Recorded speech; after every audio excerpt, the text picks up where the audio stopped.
Children in Zambia are supposed to start school at the age of 7, but only half the number of 7-year-olds actually go to school. However, these 3 to 6-year-olds in the village of Mfui in the Eastern Province are getting a head start. They're in their new nursery, which is supported by the ufoundation, a Leicestershire charity which collects and distributes aid throughout the country. Some of the youngsters come from villages up to 15 miles away. They walk in the blistering heat.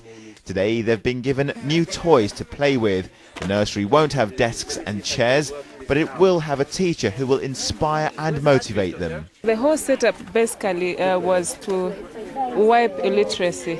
Obviously, when we looked at the high rate of literacy that we have in the community, we came up with an idea so that we start by getting the kids motivated to liking school and, of course, getting education.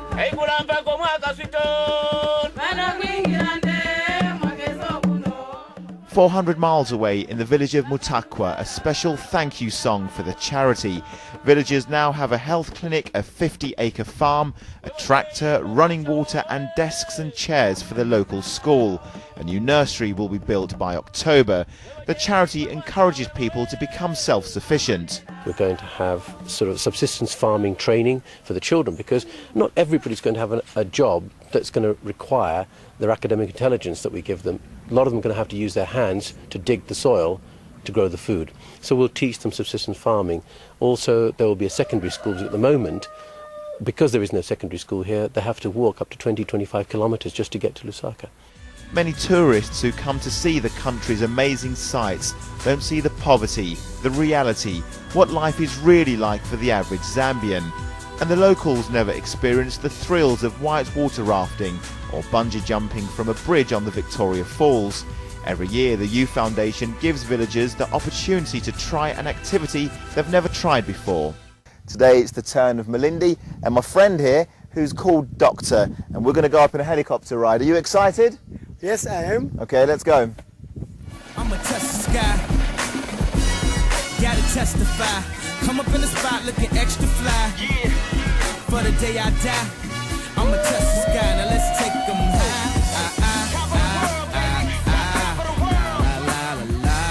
Oh my God, that was brilliant. I really enjoyed it. That was great, really. It was excellent. As if I was in the movie, just flying. That was very fantastic. I've really enjoyed. That was cool. What would you tell your children?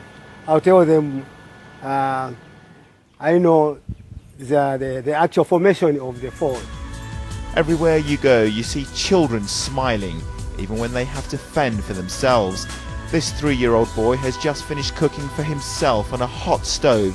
There's no adult to check that he's safe. Many children suffer serious burns whilst making what will probably be their only meal of the day. But this newborn baby girl gets plenty of attention. The ufoundation has brought new clothes for her and other villagers. Jayesh met her mother Margaret on a recent trip to Zambia when he was driving with 3 friends. Margaret had been hitchhiking. They offered her a lift. She then climbed on board their vehicle with a bundle of clothes. And I looked behind, and inside this bundle of clothes was a little baby. And that was Emelisa that you can see here. And we asked, how old is the baby? And we were told it was 3 hours old. And we were just totally gobsmacked at the fact that we were driving and a lady was hitchhiking after giving birth 3 hours ago. The baby was named Emelisa Kim after Jayesh's 3 friends. Tomorrow we'll find out how AIDS is crippling the country and how the charity is helping children who've lost both their parents to the disease. This is Rajiv Poppert in Zambia for Central News.